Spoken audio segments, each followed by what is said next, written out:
నుంచి యెషయా గ్రంథం 64వ అధ్యాయం 8వ వాక్యాన్ని చదవగా విందాం. యెహోవా నీవే మాకు తండ్రివి, మేము జిగటమన్ను, నీవు మాకు కుమ్మరి వాడవు, మేమందరము కూడా నీ చేతి పని అయి ఉన్నాము. దేవునికి మహిమ కలుగును గాక. అందరూ చెప్దామా? యెహోవా నీవు మా తండ్రివి, మేము జిగటమన్ను, నీవు కుమ్మరివి, మేమందరము నీ చేతి పని అయి ఉన్నాము. దేవునికి మహిమ కలుగును గాక. జిగటమన్నుగా ఉన్నాం.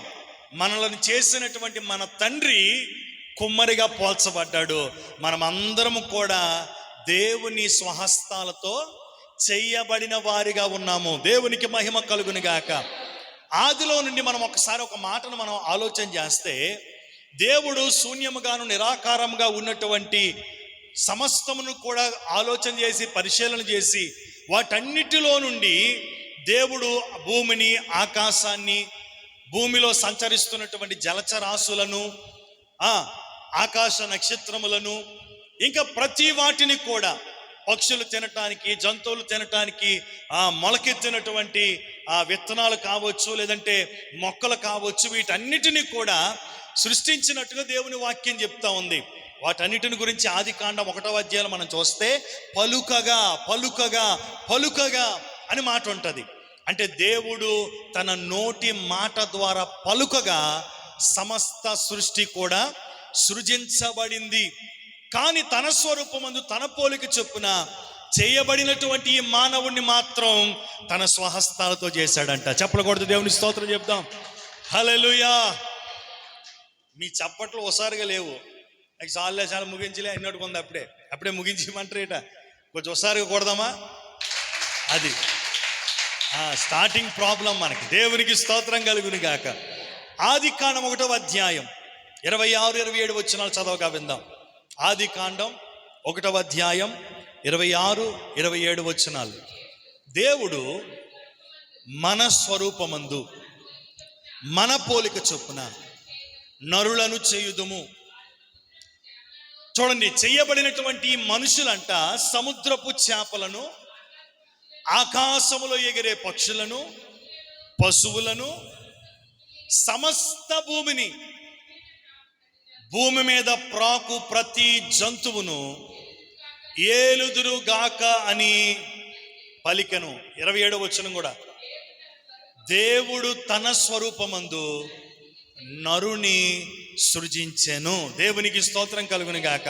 ఈ లోకములో చలిస్తూ జీవిస్తున్నటువంటి మానవులమైన మనం అందరము కూడా ఎవరి స్వరూపంలో ఉన్నాం? ఎవరి పోలికలో ఉన్నాం? ఎవరు మనల్ని తయారు చేశారు? ఎలాగును తయారు చేశారు?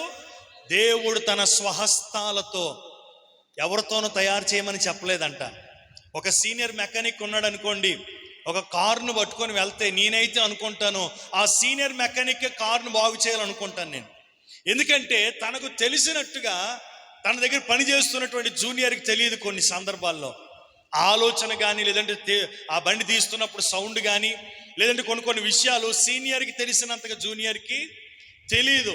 నేనైతే అనుకుంటాను వెహికల్ పట్టుకెళ్ళినా, కారు పట్టుకెళ్ళినా ఆ సీనియర్ మెకానిక్ నువ్వే చూడు అంటా ఉంటుంటాను. ఎందుకంటే ఆయన చేసింది ఏదైనా సరే పర్ఫెక్ట్గా ఉంటుంది. ఇక అందులో ఏమాత్రం కూడా సందేహపడాల్సిన పని లేనే లేదు. కనుక దేవుడు ఎలాగున ఈ సర్వ సృష్టిని అంతటిని కూడా తన నోటి మాట చేత సృజించినట్టుగా మానవుని కూడా నరుడా నీవు కలుగునుగాక అని పలకలేదంట. మానవుని దేవుడు ఏం చేశాడు? తన స్వరూపంలో తన పోలిక చొప్పున జిగటం మంటిని తీసి, చూడండి చదువుదాం ఒకసారి. ఎందుకు ఈ మాట అన్నాడు యెషయా భక్తుడు? జిగటమంటి మేము, నీవు కుమ్మరివాడు అని ఎందుకు అన్నాడంటే 2వ అధ్యాయం 7వ వచనం ఆదికాండం. దేవుడైన యెహోవా నేల మట్టితో నరుని నిర్మించి వాని నాసికా రంధ్రములో నుండి జీవవాయువును ఊదగా నరుడు జీవాత్మ ఆయను. దేవునికి మహిమ కలుగును గాక. ఇక్కడ దేవుని యొక్క వాక్యాన్ని గమనిస్తే, దేవుడు చెప్పాను కదా, అన్నిటిని నోటి మాటతో కలగజేశాడు. ఆయన నోటి మాటలో కూడా గొప్ప శక్తి ఉంది. పలుకును అంటే కలుగునుగాక. అక్కడ 1వ అధ్యాయం నుంచి మనం చదువుకుంటే సూర్య చంద్ర నక్షత్రములను కానీ, భూమిని కానీ, ఆకాశమును కానీ, లేదంటే జలచరాశులను కానీ ప్రతి వాటిని కూడా కలుగునుగాక అని ఆయన స్వరము ఇచ్చి పలకగానే ఆ స్వరములో ఉండేటువంటి ఆ ప్రభావం, ఆ మాటలో ఉండేటువంటి ఆ శక్తి సమస్తాన్ని కూడా కలగజేసింది. అందుకనే నేను అనుకుంటాను, ఒక శతాధిపతి యేసుప్రభు దగ్గరికి వచ్చినప్పుడు తన దగ్గర ఉన్నటువంటి తన దాసుడు మిగుల పక్షవాయువుతో బాధపడుతున్నటువంటి ఆ దాసుని గురించి వేడుకోవడానికి వచ్చాడు. వచ్చినప్పుడు ఆయన అంటాడు కదా, ప్రభువా నా దాసుడు పక్షవాయువుతో మిగులు బాధపడుతున్నాడు, అయితే నేను ఇంటికి వస్తాను పద బాగు చేస్తానంటే ఆయన అంటాడు కదా, నీవు నా ఇంటిలోనికి రావటానికి నేను పాత్రుడను కాను, మరేం చేయాలి, నీ ఒక్క మాట సెలవిస్తే చాలు నా దాసుడు పక్షవాయువుతో బాధపడుతున్న వాడు స్వస్థత పొందుకుంటాడని చెప్పాడు. దేవునికి మహిమ కలుగును గాక. దేవుని మాటలో శక్తి ఉంది, దేవుని వస్త్రములో శక్తి ఉంది, దేవుని ఉమ్ములో కూడా శక్తి ఉంది.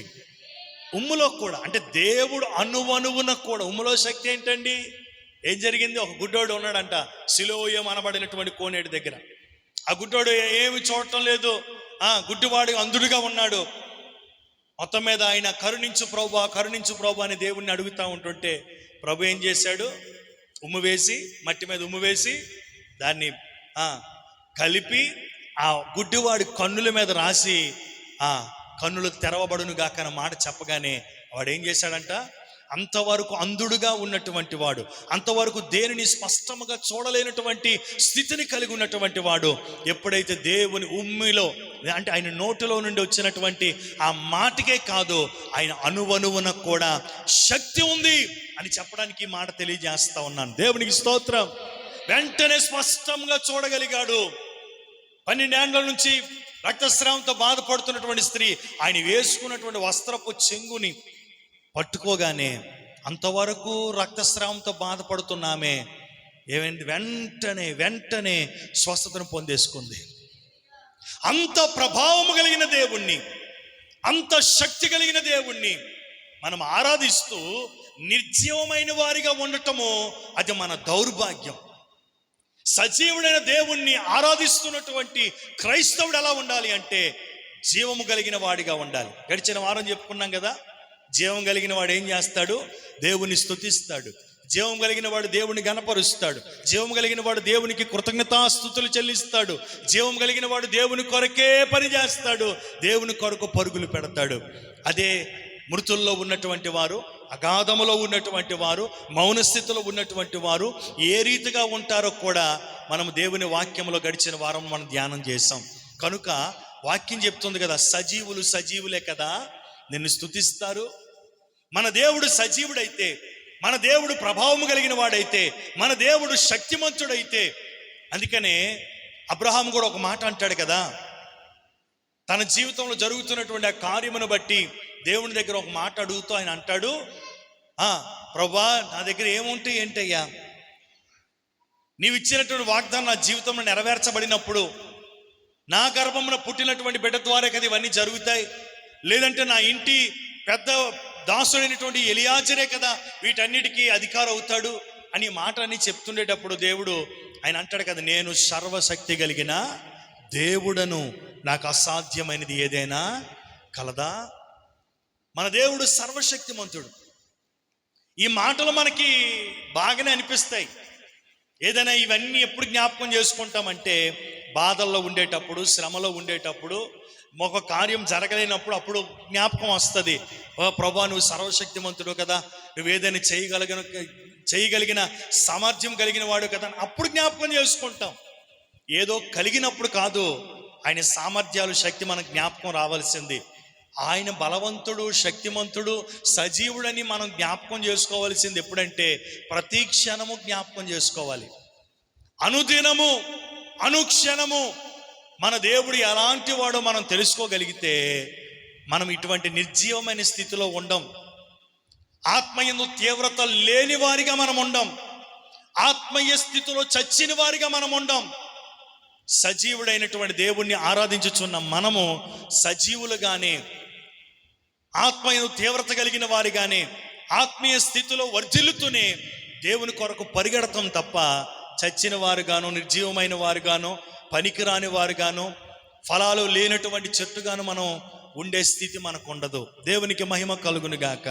కనుక ప్రభునందు ప్రియులరా, ఇక్కడ దేవుని యొక్క వాక్యం చెప్తుంది, నీవే మా తండ్రివి అని. ఎందుకన్నాడంటే ఆయనే మనలను సృజించాడు గనుక. ఈ లోకములో ఉన్నటువంటి తండ్రి ఉన్నాడు, ఆయన శరీర సంబంధంగా కనినట్టు. ఇప్పుడు తండ్రికి ఉన్నటువంటి బాధ్యత ఎంత గొప్పదంటే, తల్లికి ఉండేటువంటి బాధ్యత కంటే తండ్రికి ఉండేటువంటి బాధ్యత చాలా గొప్పది, చాలా గొప్పది. అందుకనే బైబిల్లో ప్రభువుని ఏమన్నారంటే మన పరమ తండ్రి. యేసు ప్రభు వారు కూడా తన శిష్యులకి ప్రార్థన నేర్పించమని చెప్పినప్పుడు ఆయన ఏమని సంబోధించాడు? పరలోకమందున్న మా తండ్రి. దేవునికి స్తోత్రం కలుగును గాక. తండ్రి బాధ్యత చాలా గొప్పది. అందులో మనం పాట పాడుకున్నాం కదా, పక్షిరాజువై నీ రెక్కలపై మోసితివే, నీవే నా తండ్రివై, నా బాధ్యతలు భరించితివే. పక్షిరాజువై నీ రెక్కలపై మోసితివే, నీవే మా తండ్రివై, మా బాధ్యతలు భరించితివే. యెహోవా నిన్నే మహిమా పరచెదా స్తుతి గీతాలతో, ఓ స్తుతి గీతాలతో. హల్లెలూయా. తండ్రి యొక్క బాధ్యత చాలా గొప్పది. ఇశ్రాయేలు ప్రజలను దేవుడు ఒక తండ్రిగా ట్రీట్ చేస్తూ, ఒక తండ్రిగా వారిని ఏం చేశాడంటే, వారి భుజముల మీద, లేదంటే తన భుజముల మీద ఆ బిడ్డల యొక్క బాధ్యతను అంతటిని కూడా భరిస్తూ నడిపించాడంట. తండ్రికి ఉన్నటువంటి బాధ్యత ఏంటంటే భారం మోసేవాడు, భర్త భారము మోయేవాడు. ఏం భారము? కుటుంబ భారం. భర్తకి నాకు బాధ్యత లేదని చెప్పడానికి లేదు. భర్తకు ఉన్నటువంటి బాధ్యత ఏంటంటే ఆ భారం అంతా ఎంత భారమైనా సరే మోయాలంతే. మన పరమ తండ్రి కూడా తన ప్రియ కుమారుడైనటువంటి క్రీస్తుని ఈ లోకానికి పంపించి తన పిల్లలను దాస్యములో నుండి విడిపించి కానానులోనికి నడిపించటానికి ఆయన వారిని ఎలాగును నడిపించాడంటే వాక్యం చెప్తా ఉంది, పక్షిరాజు తన రెక్కల మీద తన పిల్లలను మోసుకొని పోవునట్లుగా ఇశ్రాయేలీయుల యొక్క ప్రజలందరినీ కూడా ప్రభు ఆ రీతిగా నడిపించాడంట. దేవునికి స్తోత్రం, హల్లెలూయా. కనుక బాధ్యతను కలిగిన వాడు తండ్రి. ఎలాంటి బాధ్యత అంటే ప్రేమతో కూడినటువంటి బాధ్యత. మొదటిది ఏంటి? తండ్రి బాధ్యత ఎలాంటిదంటే ప్రేమతో కూడినటువంటి బాధ్యత. లేదంటే తండ్రి ప్రేమ ఎలాంటిది అని మనం ఆలోచన చేస్తే, తండ్రి ప్రేమ మన కొరకు, లేదంటే బిడ్డల కొరకు ఏదైనా చేయటానికి సిద్ధంగా ఉంటుంది. చూడండి, తండ్రి ప్రేమ ఎలాంటిదంటే, తండ్రికి పుట్టినటువంటి పిల్లల్లో మంచోళ్ళు ఉంటారు, చెడ్డోళ్ళుగా మారిన వాళ్ళు ఉంటారు. తండ్రికి సంతోషపరిచే వాళ్ళు ఉంటారు, తండ్రిని దుఃఖపరిచే వాళ్ళు ఉంటారు. కానీ తండ్రి మాత్రం ఏం చేస్తాడంటే, ఆడు దుఃఖపరుస్తున్నాడు కదని వాడిని వేరుగా చూడ్డు, వీడు సంతోషపరుస్తున్నాడు కానీ వీడు ప్రత్యేకంగా చూడ్డు. ఒకవేళ చూసినా సరే వాడికి ఏదైనా ఆపద కలిగినప్పుడు, వాడు ఏదైనా అపాయంలో ఉండేటప్పుడు, వారికి ఏదైనా అవసరం కలిగేటప్పుడు వీడిని ఎలాగనైతే ప్రేమిస్తున్నాడో అవతల వ్యక్తిని కూడా అలాగునే ప్రేమిస్తాడు. దేవునికి స్తోత్రం కలుగును గాక. తండ్రి ప్రేమ ఎంత గొప్పదంటే, బైబిల్లో ఒక ఉపమానం ఉంది. ప్రభు చెప్పినటువంటి మాటే. ఒక తండ్రికి 2 బిడ్డలు ఉన్నారు. ఆ 2 బిడ్డల్లో చిన్నోడు ఏం చేశాడంటే, దుర్వ్యాపారముల చేత తన జీవితాన్ని పాడు చేసుకొని, లోకాన్ని స్నేహించి, లోకములో ఉన్న వాటిని సంపాదించుకోవటానికి పరుగులు పెడుతూ తండ్రి నుండి దూరం అయిపోయాడంట. తండ్రి దగ్గరికి వెళ్ళాడు, తండ్రిని అడిగాడు, తండ్రి నాకు కావలసింది, నాకు ఇవ్వవలసింది ఏదైతే ఉందో వాటంతటిని కూడా నాకు ఇచ్చే నేను వెళ్ళిపోతాను అని చెప్పి వెళ్ళిపోయాడు. కొన్ని కష్టించి పని చేసుకొని కుటుంబంగా కట్టబడి వర్ధిల్లాడు అంటే అది లేదు. మరేం చేశాడు? తన యవ్వన జీవితంలో యవ్వనేచ్ఛల నుండి దూరంగా పారిపోవలసినటువంటి ఆ యవ్వన బిడ్డ పాపములో మునిగి తేలుతూ పాపములో పడిపోయి విచ్చలవిడిగా దేవుడిచ్చిన వాటి అంతటిని కూడా విచ్చలవిడిగా ఖర్చు పెట్టి విచ్చలవిడిగా వాటన్నిటిని కూడా అనుభవించి చివరికి ఏమైపోయాడంటే పతన స్థితిలోనికి వెళ్ళిపోయాడు. ఎంత ఘోరమైనటువంటి పరిస్థితి అంటే పందులు తింటున్నటువంటి పొట్టెను పందులతో కలిసి తిన్నాడంట. మరి ఎంత దౌర్భాగ్యమో చూడండి ఒకసారి. పందులు తింటున్నటువంటి పొట్టెను పందులు తింటా ఉంటుంటే వాటి దగ్గరికి వెళ్ళి వాటితో కలిసి ఒక పందిలా తిన్నాడంట. అంత దౌర్భాగ్యమైనటువంటి స్థితిలో ఉన్నాడు. తండ్రిని ఎదిరించి వెళ్ళిపోయాడు, తిరుగుబాటు చేసి ఉంటాడు, కావలసిన అన్నిటినీ కూడా సంపాదించుకొని వెళ్ళిపోయాడు. ఏదో చేద్దాం అనుకున్నాడు కానీ తన జీవితం అంతా కూడా అతలాకుతలమైపోయింది. చివరికి తన తప్పును తాను తెలుసుకొని మరలా తండ్రి దగ్గరికి వచ్చి, తండ్రి నన్ను క్షమించు, స్థానమైన పాలు తేనెలు ప్రవహించు దేశంలోనికి వారిని నడిపించుటకును, చెప్పకూడదు, దేవునికి స్తోత్రం చెల్లిద్దాం, హల్లెలూయా, వారిని విడిపించటానికి, వారిని గణపరచటానికి, ఐగుప్తులో నుండి పడుతున్నటువంటి ఆ బాధల్లో నుంచి శ్రమల్లో నుంచి వారిని విడిపించటానికి, వారిని క్షేమకరమైనటువంటి మార్గంలో నడిపించటానికి తండ్రే దిగి వచ్చేసాడు. ఆమేన్. చెప్పిన లేదు, గట్టి చెప్పు, లేకపోతే చెప్పడం మాని. ఆయన దిగి వచ్చేసాడంట. ఎవరిని?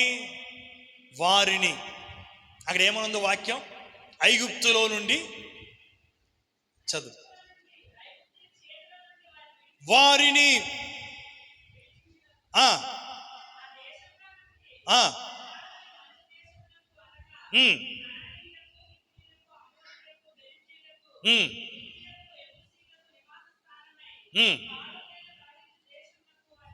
వారిని అక్కడ ఏమని సంబోధిస్తున్నాడంటే వారిని.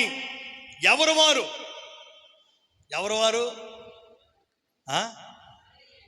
అదే నిర్గమకాండం 4వ అధ్యాయం. ఎవరు వారు? ఏంటి వారి మీద అంత శ్రద్ధ నిలిపాడు ఆయన?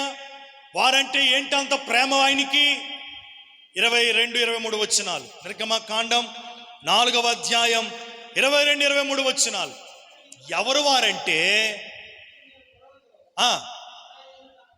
ఇశ్రాయేలీయులు, నా కుమారుడు, నా జ్యేష్ఠ పుత్రుడు, నన్ను సేవించున్నట్లు నా కుమారుణ్ణి పోనిమ్మని చెప్పమన్నాడు. దేవునికి స్తోత్రం, హల్లెలూయా. ఇక్కడ దేవుని యొక్క వాక్యం చూస్తే వారిని, శ్రమ పడుతున్నటువంటి వారిని, హింసింపబడుతున్న వారిని, వేదన పడుతున్న వారిని, దుఃఖము చేత దేవునికి మొర్ర పెడుతున్న వారిని. ఎవరు వారు? వారంటే ఎందుకు అంత ప్రేమ? వారంటే ఎందుకు అంత ఇష్టం ఆయనకి? ఎందుకు వారి ఎడల శ్రద్ధ నిలిపాడు?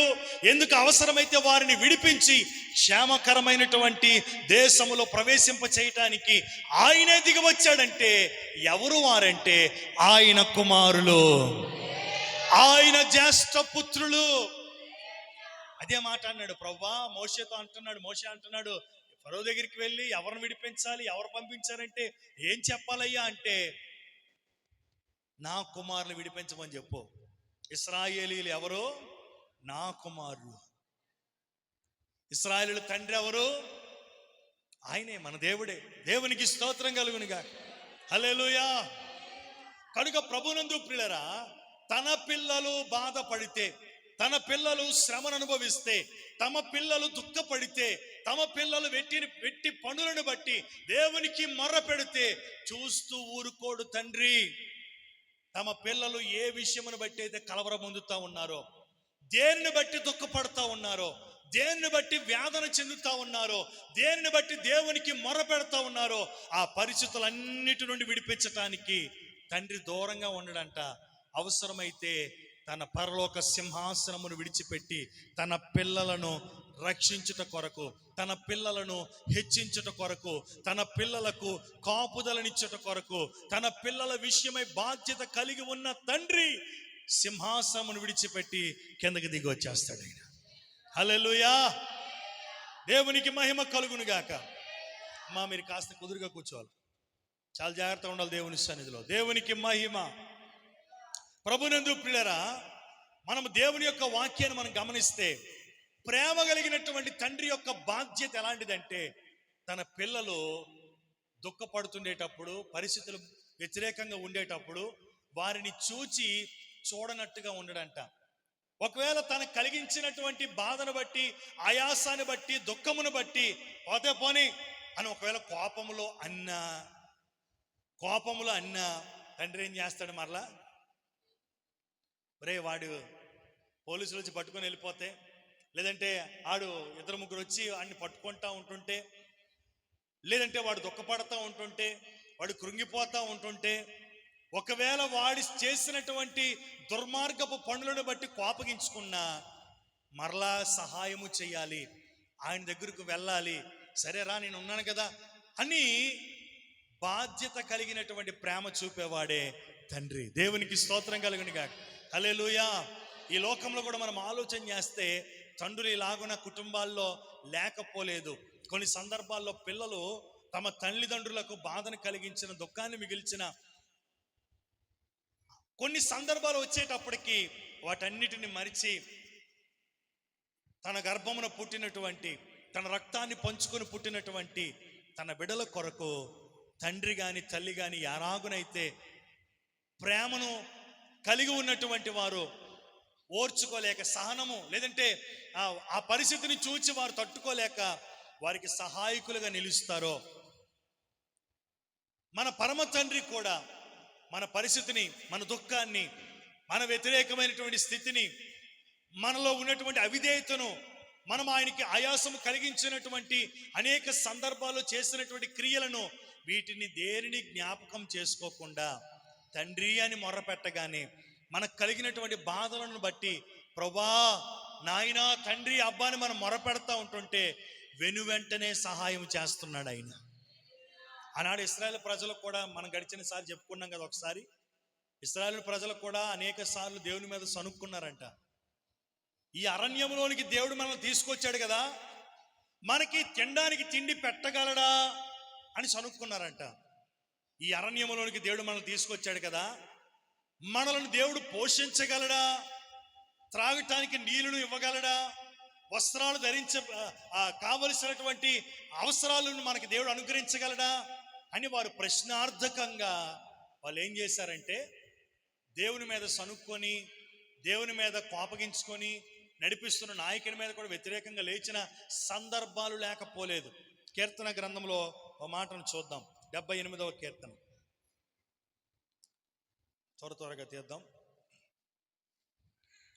78వ కీర్తన 19వ వాక్యం.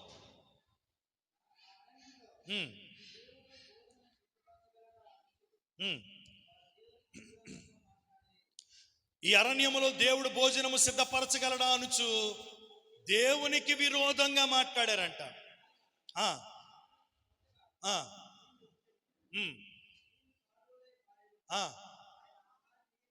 రెండోది అంటూ ఉన్నారు, ఆయన మనకి ఆహారాన్ని ఇవ్వగలడా అనగానే దేవుడు ఏం చేస్తాడంటే తన ప్రజలకి, తన కుమారులకు ఆహారాన్ని, భోజనాన్ని సిద్ధపరిచేశాడంట, మాంసాన్ని.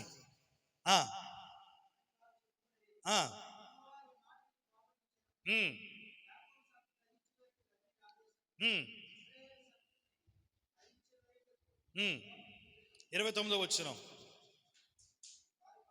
వారు కడుపార తిని తనిసిరి, వారు ఆశించిన దానిని ఆయన వారికి అనుగ్రహించాడు, వారి ఆశ తీరక మునిపే.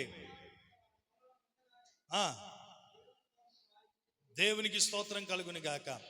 ఈ 78వ కీర్తనలో మనం అంతా గమనిస్తే, చదివితే ఇశ్రాయేలు ప్రజలను దేవుడు నడిపించినటువంటి విధానము, ఇశ్రాయేలు ప్రజలు దేవుని మీద నడిపిస్తున్నటువంటి తమ తండ్రి మీద ఎలాగున సనుగుకున్నారో, ఎలాగును సనిగి దేవుని కోపానికి పాత్రులయ్యారో అనేకమైనటువంటి విషయాలు రాయించబడ్డాయి. ఇక్కడ దేవునికే ప్రశ్నిస్తున్నారు, అంటే వారు ప్రశ్నార్థకంగా మాట్లాడుకుంటున్నారు. ఏమంటున్నారంటే, దేవుడి అరణ్యంలోకి తీసుకొని వచ్చాడు కదా, ఆయన మనకి భోజనం సిద్ధపరచగలడా, ఆహారాన్ని ఇయ్యగలడా అని అంటే, దేవుడు ఏం చేశాడంట, బండను కొట్టగా సమృద్ధిగా నీళ్ళను అనుగ్రహించాడంట. రెండోది, మనకి భోజనాన్ని ఆహారాన్ని పెట్టగలడా అంటే, ఎవ్వరు తినలేనంతగా, అది వరకు ఎవరు తినలేనటువంటిది, ఇది వరకు కూడా తినలేనటువంటి శ్రేష్టమైన దేవదూతలు తినేటువంటి ఆహారాన్ని మన్నాను కురిపించాడంట తన పిల్లల కొరకు. ఎవరు తినలేదు, అంత శ్రేష్టమైనటువంటి ఆహారాన్ని పెట్టాడంట. తర్వాత అంటా ఉన్నాడు, వారు ఆశించిన దానిని ఆయన వారికి ఇచ్చాడు. ఈనాడు కూడా మనకి అన్ని సమృద్ధిగా దేవుడు దయచేస్తూ ఉన్నాడు. తినడానికి తిండి కానీ, కట్టుకోవడానికి వస్త్రం కానీ, లేదంటే నివసించడానికి చక్కని యోగ్యతమైనటువంటి గృహాలు కానీ, ప్రతి చేతి నిండా పనిని కానీ, ప్రతి దానిని కూడా దేవుడు మనకి సమృద్ధిగా ఇస్తూ ఉన్నాడు. అంత మాత్రమే కాదు, నీవు ఆశిస్తున్న ప్రతి వాటిని కూడా దేవుడు నీకు అనుగ్రహిస్తూ ఉన్నాడు. అనుగ్రహించాడు లేదా? నేను ఆశించిన ప్రతి దేవుడు నాకు ఇచ్చాడు. నీవు ఆశిస్తున్న ప్రతి దేవుడు నీకు ఇస్తున్నాడు, ఇచ్చాడు.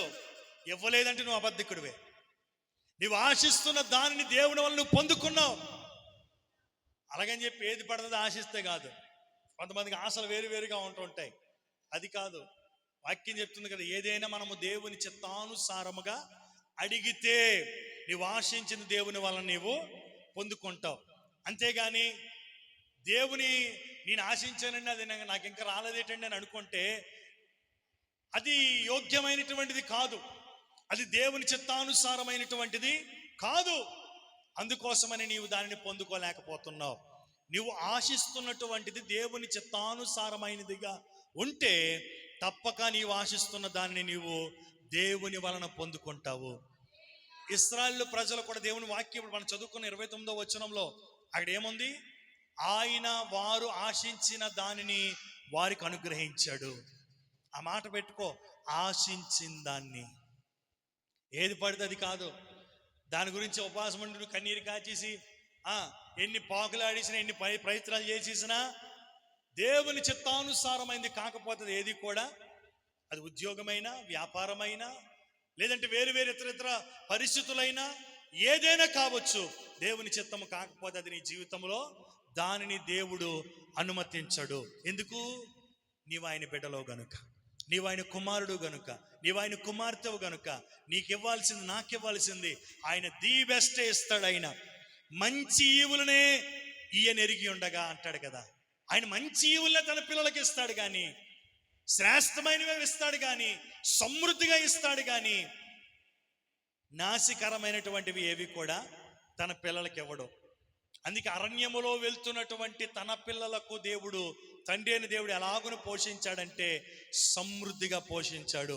వారు ఆశిస్తున్న ప్రతి వాటిని కూడా, ఓ మంచి ఆహారం కావాలి అన్నారు, మంచి ఆహారాన్ని పెట్టాడు, కడుపు నిండా పెట్టాడు. త్రాగటానికి నీరు కావాలి, బండలో కొడితే కొన్ని లక్షల మంది ప్రజలు సమృద్ధిగా దాహం తీర్చబడ్డారు. అంత సమృద్ధి నుంచి దేవుడు నడిపించితే, అక్కడ వాక్యం ఉంటుంది 78వ వాక్యంలో, ఈ ప్రజలు ఎలాంటి వాళ్ళంటే 40 వచనం, 78:40, అరణ్యములో ఇన్ని చేసినా దేవుని మీద, తండ్రి మీద వారు తిరగబడుతున్నారంట. ఎన్నో మార్లు ఆయన దుఃఖపరిచారు, మాట మాటకి దేవుని దుఃఖపరుస్తున్నారంట, సంతాపాన్ని కలిగిస్తున్నారంట. స్తోత్రం కలుగును గాక. ఈ మాటలన్నిటిని మనం జ్ఞాపకం చేసుకుంటే చూడండి, త్రాగటానికి సమృద్ధిగా నీటినిచ్చాడు, తినడానికి మాంసంతో భోజనం పెట్టాడు.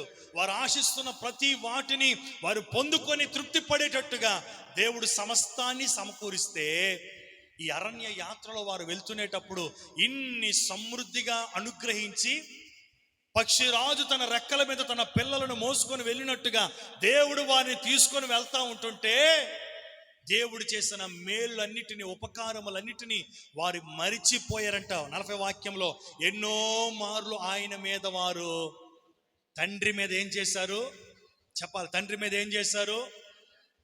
రెండవది తండ్రిని దుఃఖపరిచారు. మూడవది తండ్రిని శోధించారు. అనేక సార్లు నాలుగవదిగా సంతాపపరిచారంట. సంతాపపరిచారు. ఈనాడు మనము కూడా ఇటువంటి స్థితిలో ఉన్నామేమో పరీక్షించుకోవాలి. సమస్తాన్ని సమృద్ధిగా మనకి కలుగజేస్తున్నటువంటి మన తండ్రి యొక్క మేలులు, ఉపకారాలు మరిచిపోతున్నావా? మరిచిపోయేవాడువైతే కృతజ్ఞతహీనుడివే.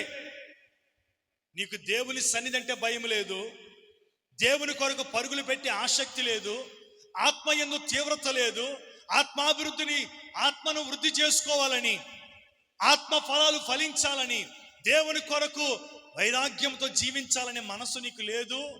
కారణం ఏంటి? మరిచిపోతున్నావు ఆయన చేసిన మేలుని.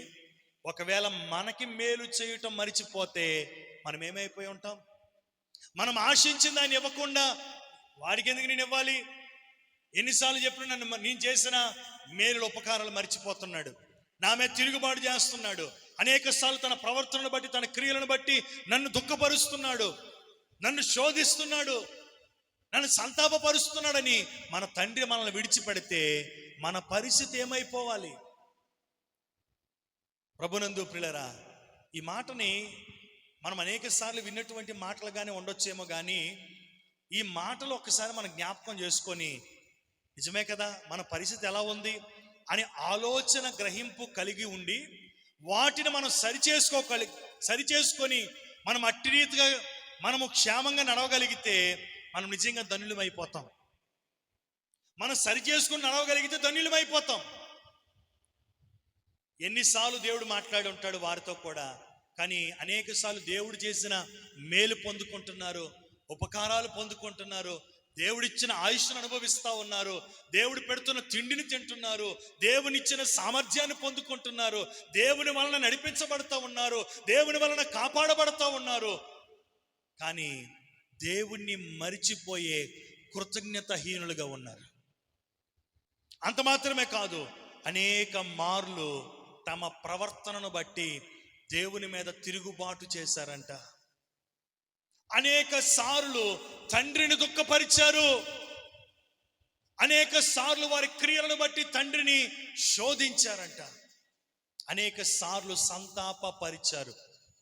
ఆదికాండం 6వ అధ్యాయంలో ఉంటది కదా, నరులను 6వ అధ్యాయం 5వ వచనంలో ఉంటది వాక్యం, భూమి మీద నరులను ఎందుకు చేశానా అని యెహోవా సంతాపము నొందాడంట. ఎందుకు వీళ్ళు తయారు చేశాను? అసలు ఎందుకు వీరికి జీవాన్ని ఇచ్చాను? ఎందుకు నా స్వరూపాన్ని ఇచ్చాను?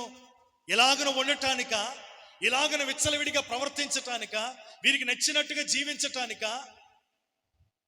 నన్ను దుఃఖపరిచే క్రియలు వీరు చేస్తా ఉన్నారు, నాకు ఇష్టము లేనటువంటివి, హేయకరమైనటువంటి మార్గంలో వారు నడుస్తున్నారని తండ్రి అయిన దేవుడు దుఃఖపడ్డాడంట.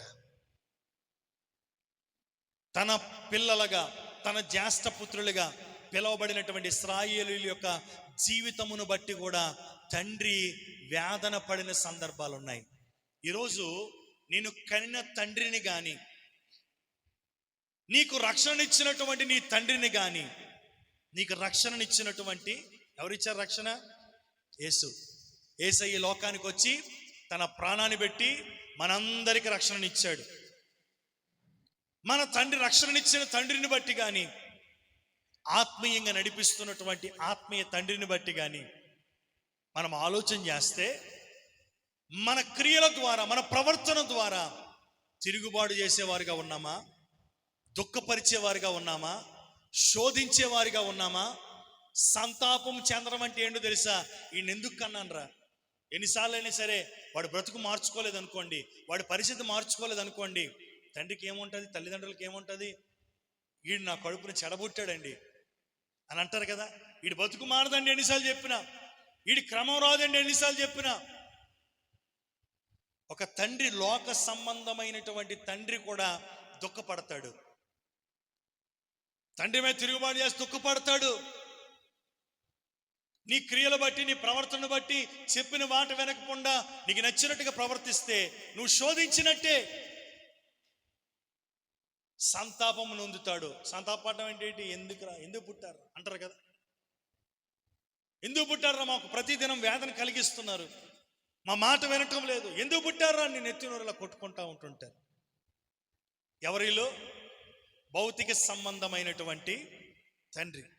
మన పరమ తండ్రి కూడా దుఃఖపడతాడంట, సంతాపము చెందుతాడు. అందుకనే వాక్యం చెప్తా ఉంది కదా, పరిశుద్ధాత్మను దుఃఖపరచకుడి అంటే ఆయన కూడా ఏమవుతాడు? దుఃఖపడతాడు. దేవుడు తన మాటలు, వాక్యం అంటే ఏంటి? దేవుని మాటలే. ఇక్కడ పాస్టర్ గారు చెప్తున్నాడు, బోర ఇది. ఇప్పుడు నేను చెప్తున్న మాటలు మీకు ఎలా వినబడుతున్నాయి కదా? నేను ఆయన సాధనం అంతే. ఆయన ఇచ్చినటువంటి మాటలు, ఆయన చెప్తున్నటువంటి మాటలని తెలియపరుస్తూ ఉన్నాను.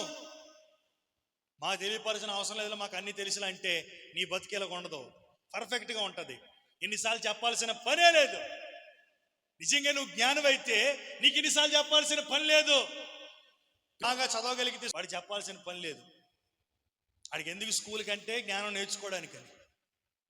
మరి సేవకుడు ఎందుకు? దేవుని వాక్యం ఎందుకంటే దేవుడు చెప్పినటువంటి మాటని విశ్వాసకు అర్థమయ్యేటట్టుగా చెప్పి వాటి ప్రకారంగా నడుచుకోవటానికి ఒక సాధనమై ఉన్నాడు. పౌలు భక్తుడి గురించి దేవుడు ఏమంటాడంటే, అనేక మంది అన్యజనుల ఎదుట నా నామమును భరించుటకు అతనిని నాకు సాధనముగా ఏర్పాటు చేసుకున్నాను అంటాడు. సేవకుడు ఎవరు? దేవుని సాధనం. ఆయన చెప్పమంది చెప్తామంతే. మరి చెప్పింది చెప్పి చెప్పించుకుంటున్నావంటే నీకేం లేదు అంటే నువ్వు ఇంకో ఎల్కేజీలోనే ఉండాలి. నువ్వు నీకు ఇంకా స్టాండర్డ్ పెరిగినా సరే కొంతమంది బొడ్లు అంటే నీ ఆత్మీయ స్థితులను వాళ్ళకు ఉన్నావేమో జాగ్రత్త చూసుకో. లేదంటే మంచిగా. అలాగే మనం ఆత్మీయ స్థితిలో రక్షణ పొందుకొని మారు మనసు పొంది దేవుని సన్నిధికి వెళ్తున్నటువంటి దినము నుండి దేవుడు ఎలాగును నడుచుకోమన్నాడో అలాగును నడుచుకొని ప్రతి దినము దేవుని దగ్గర మనం నేర్చుకోవాలి. నేర్చుకున్న దాన్ని మన స్కూల్కి వెళ్ళి పిల్లల్ని ఏమంటాం? నేర్చుకోరా ఏడు చదువుతున్నావురా అంటాడు. ఒక్కసారి వాళ్ళకి చెప్పేటప్పుడు నువ్వు ఆత్మీయ జీవితంలో ఏం నేర్చుకున్నావో నిన్ను పరీక్షించుకో. అప్పుడు నువ్వు వాళ్ళని కలిగి ఉంటే అంటాం కదా, ఈరోజు స్కూల్కి వెళ్ళి నేర్చుకొని వచ్చావా, వెంటనే ఆ రోజు ఏం చేయాలి? ఆ రోజు చదివి అప్పచెప్పాలి. ఆ రోజును ఫీడ్ చేసుకోవాలి. ఒక నెల రోజులు అయ్యేటప్పటికి ఆ నెల రోజులు చెప్పినటువంటి దాని అంతటిని కూడా ఈ వారం చెప్పింది మరుసటి వారం గడిగితేనే ఇలా దిక్కుమొఖం పెట్టుకొని చూస్తావు, తెల్లమొఖం వేసేస్తావు. అలాగా మరి ఏం నేర్చుకుంటున్నావు నువ్వు? రోజు వస్తున్నావా? వారంకి ఒక రోజు వస్తున్నావు కదా. వారంకి ఒక రోజు వచ్చినటువంటి దేవుని మాటలు పోనీ 2-3 గంటల, ఒక 45 నిమిషాలు 50 నిమిషాలు ఈ వాక్యాన్ని కూడా నీ హృదయంలో పెట్టుకొని నువ్వు దాన్ని ధ్యానించుకోలేకపోతున్నావంటే నీ ఆత్మీయ స్టాండర్డ్ ఎలా ఉందో ఆలోచన చేసుకో. అంటే నువ్వు ఆత్మీయ స్థితిలో కేజీలో ఉన్నావో పీజీలో ఉన్నావో. ఏంటది?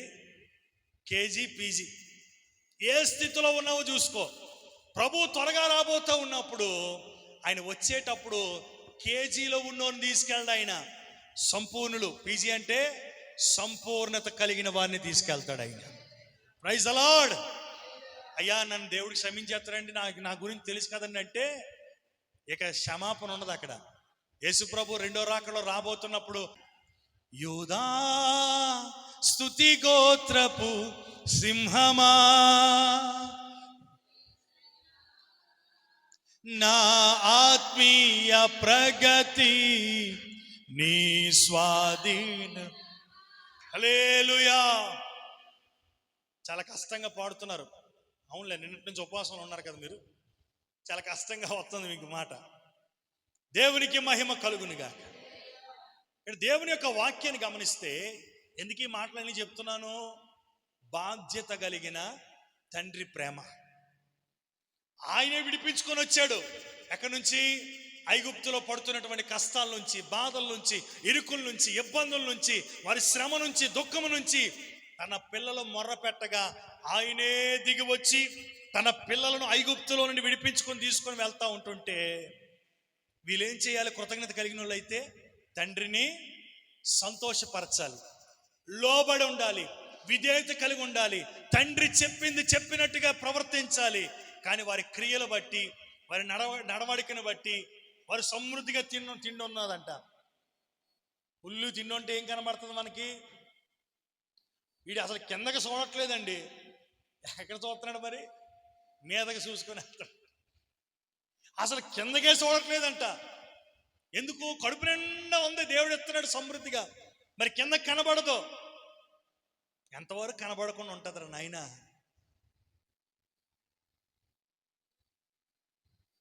దేవుడిచ్చిన దానిని మనం సద్వినియోగం చేసుకోవాలి, వినియోగించుకోవాలి. ఆయనకి లోబడి మనం జీవించాలి. ఇచ్చిన దేవునిని, పోషిస్తున్న దేవుణ్ణి మనం మరిచిపోయి ఆయన మీద తిరుగుబాటు చేస్తే, తిరుగుబాటు చేయడం అంటే ఏంటి? వాక్యం చెప్తుంది, మాట వినకపోవటమే తిరుగుబాటుయు సోదె చెప్పుటయు అన్నాడు. సమూయేలు గ్రంథములు చదవదు, మనకు తెలిసిన మాటే. దేవుని మాటను వినకపోవటమే తిరుగుబాటు అంట. బాబోయ్, తిరుగుబాటు అంటే వెళ్ళి అలా అనేసి ఆడి మీద కలబడిపోవడం, ఆడి మీద తిరగబడుతున్నాడండి. ఇది బాహ్య సంబంధంగా కనబడుతుంది. కానీ దేవుని దృష్టిలో తిరుగుబాటు అంటే అర్థం ఏంటంటే, ఆడు చెప్పింది చేయడు. చాలామంది చూసారా? తిరుగుబాటు స్వభావం కలిగిన వారు చాలామంది ఉన్నారు. ఈరోజు నువ్వు మార్చుకోగలిగితే నువ్వు ధన్యుడు అవుతావు. లేదా ఏమవుతుందో వాక్యమే చెప్పింది.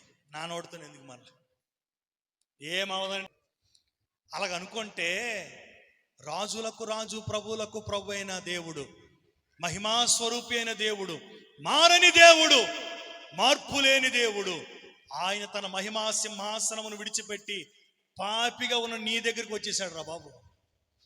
పాపివైన నిన్ను ఎవడు ప్రేమించడో? ఆనాడు పాపాత్ములని స్త్రీని ఎంటలు పెట్టి కొడుతున్నారంట.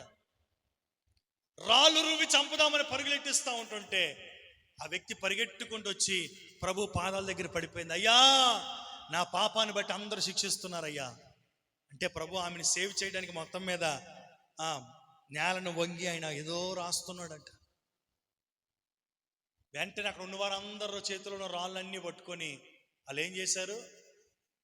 అక్కడే పడేసి చిన్న పిల్లలు మొదలుకొని పెద్దవారి వరకు అందరూ వెళ్ళిపోయారంట. అప్పుడు ఆమె వచ్చి ప్రభు దగ్గర అంటుంది, అయ్యా, నన్ను ఎవరు ఏం చేయలేదయ్యా అని అడిగితే, ఎవరేం చేయలేదా? నేను చేస్తాను చూడండి, పెద్ద బండకి చేశాడు ఆయన. నేను కూడా నిన్ను రక్షించడానికి నేను వచ్చానమ్మా. ఆ మహిమను విడిచి, ఆ సౌభాగ్యాన్ని విడిచి, ఆ నిత్య జీవాన్ని విడిచి ఈ లోకానికి రావలసిన అవసరం నాకేంటి? నీకోసం నేను వచ్చాను. నిన్ను ఏం చేయను ఇక ఎన్నడూ కూడా నీవు చెప్పాడే లేదా? నేను అనుకుంటాను, దేవుడిచ్చిన కృపను ఆమె సద్వినియోగం చేసుకుంది. చెప్పులు కొడుతూ స్తోత్రం చెప్పు. హల్లెలూయా. దేవుడిచ్చిన కృపను సద్వినియోగం చేసుకోవాలి. కృప ఉందని పాపం చేస్తామా అంటాడు భక్తుడు. దేవుడు మనకు క్షమిస్తున్నాడు కదని, ఎలా ఉన్నా మనం కనికరించబడుతున్నాం కదని మనం విర్రవీగితే గర్విష్ఠులను తొక్కిపడేస్తాడు. ఒక్కసారి గర్విష్ఠులను అణిచివేసేస్తాడు దేవుడు. ఏమనుకుంటున్నాం? దేవుని అంటే, దేవుని సన్నిధి అంటే భీకరమైన ఆయన సన్నిధిని నిలవగలిగిన వాడెవడు? ఏ సన్నిధి అయింది? భీకరమైన సన్నిధి. దేవుడు అవకాశం ఇచ్చాడంటే, కృపనిచ్చాడంటే దాన్ని సద్వినియోగం చేసుకోవాలా. తిరుగుబాటు ఉండకూడదు. తిరుగుబాటు అంటే మనం బయటికి అందుకే దేవుడు చూడండి ఎంత చక్కనాడు అండి. తిరుగుబాటు అంటే మనం బాహ్యంగా మనకు తెలిసింది ఏంటంటే, ఆడు నా మీద కలబడ్డాడండి, నేను ఇంత భోజనం పెట్టాను, ఇన్ని డబ్బులు ఇచ్చాను అని అనుకుంటాం కదా కొన్ని సందర్భాల్లో. ఇన్ని చేసిన నా మీద తిరుగుబడ్డాడండి అని అంటాం. కానీ వాక్యం ఏమని చెప్పిందంటే, మాట వినకపోవడమే ఆడు తిరుగుబాటు స్వభావం కలిగినాడని వాక్యం చెప్పింది. తిరగబడ్డం అంటే ఏంటి? వినకపోవటమే. దేవుని క్రమాన్ని అనుసరించి నడవకపోవటమే. ఆనాడు సౌలు ఏం చేశాడు? సేవకుడు చెప్పాడు, అయ్యా, నేను వచ్చినంత వరకు నువ్వు బలి అర్పించకూడదు, నేను వచ్చి నేను చేస్తాను, అది నా పని, నీ యుద్ధం చేసి మొత్తం ఇక్కడికి వచ్చి ఉండు అని చెప్పాడు. సమూయేలు రావటం ఆలస్యమైందని సౌలు ఏం చేశాడంటే, ఈయనే బలు అర్పించాడంట.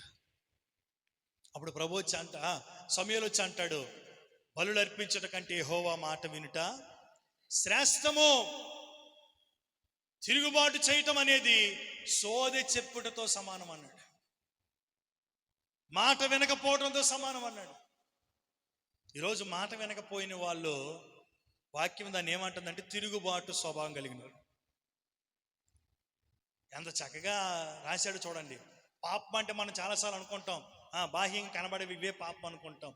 కానీ పాపం అనేది కూడా ఇంకొక ఆత్మీయంగా మనం ఆలోచన చేసుకుంటే ఎంత స్పిరిచువల్గా ఒక మాటను చెప్పాడో, ప్రార్థన చేయకపోవటం కూడా. మరి ప్రార్థన చేయకపోవడమే పాపం అంటే మరి మనం ఎన్ని చేస్తున్నాం అంటే మనం వాడిని చూసి ఆడే పాపం అనుకుంటున్నాం. నీలో ఉండేటువంటి అవిధేయత పెద్ద పాపం అది.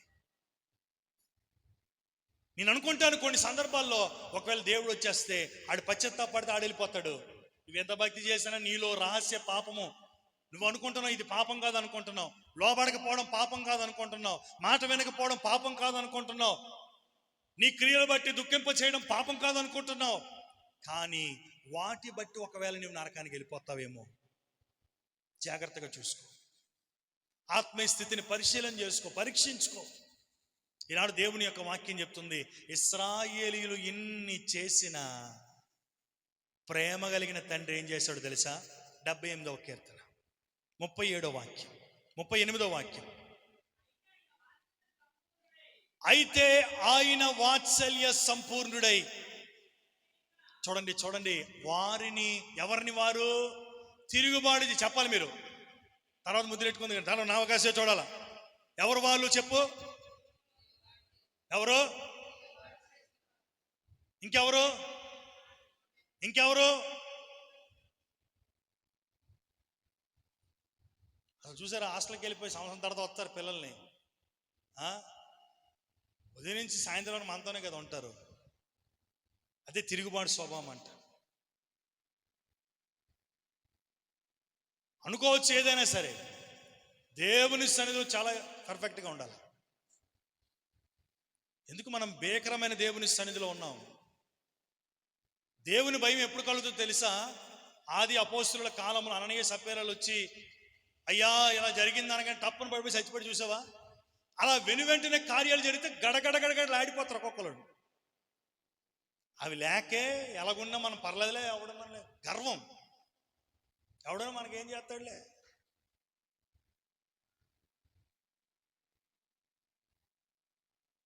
దేవుని సన్నిధిలో ఉన్నామని భయం మనకు ఉండాలి. వాక్యం చెప్తుంది కదా, జీవము కలిగిన దేవుని సన్నిధిలో జనులు ఎలాగున ప్రవర్తించాలో అంటాడు.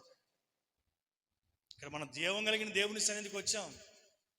ఆయన జీవిస్తున్నాడు, ఆయన మాట్లాడుతున్నారు, ఆయన మన మధ్య సంచరిస్తూ ఉన్నారు.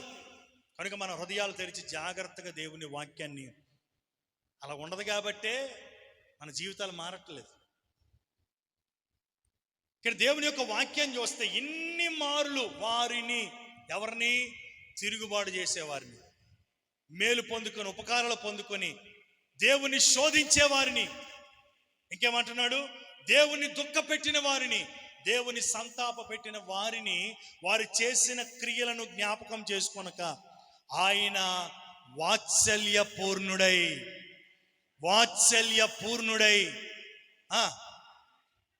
వారిని నశింప చెయ్యక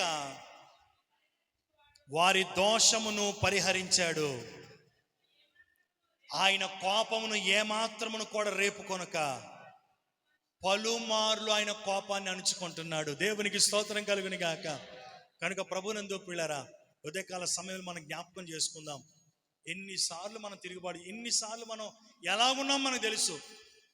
అయినా మనం ఈనాడు ఇలాగున మనం బ్రతుకున్నామంటే కారణం ఏంటి? ఆయన వాత్సల్య పూర్ణుడై మనలను ఆయన ఏం చేస్తున్నాడంటే మన దోషములను, మన అతిక్రమములను, మన హేక్రియలను జ్ఞాపకము చేసుకొనక మనకు రావలసినటువంటి ఆ ఉగ్రతను ఆపటానికి ఆయన ఏం చేసుకుంటున్నాడంటే కోపమును అణుచుకుంటున్నాడంట. ఈరోజు మనం ఇలా ఉన్నామంటే మన గొప్ప ఏం కాదు, మన సామర్థ్యమేం కాదు. కారణం ఏంటి? ఆయన కోపాన్ని అణుచుకుంటున్నాడు. ఆయన కోపగించుకున్నాడంటే ఇక అంతే మన పని. ప్రభునందు ప్రియులారా, దోషము చేత, పాపము చేత, అపరాధముల చేత చచ్చి ఉన్నటువంటి మనలను దేవుడు ప్రేమించాడు. తండ్రి అయిన దేవుడు ప్రేమించాడు. ఆయన ప్రేమ ఎంత గొప్పదంటే విడిచిపెట్టకూడని భాగ్యమని ఫిలిప్పీయులకు రాసిన పత్రిక 2వ అధ్యాయంలో వాక్యం చెప్తుంది. విడిచిపెట్టకూడని భాగ్యమని తెలిసినప్పటికీ దోషముతో, అపరాధముతో, పాపముతో ఉన్న మనలను రక్షించి ఆయన ఎదుట నిలవబెట్టుకొనవలెనని ఆ మహిమను విడిచి ప్రభువే ఈ లోకానికి దీనునిగా దిగి వచ్చాడంట. వాక్యం చెప్తుంది కదా. ఆయన రావటానికి గల ముఖ్య కారణం ఏంటో తెలుసా?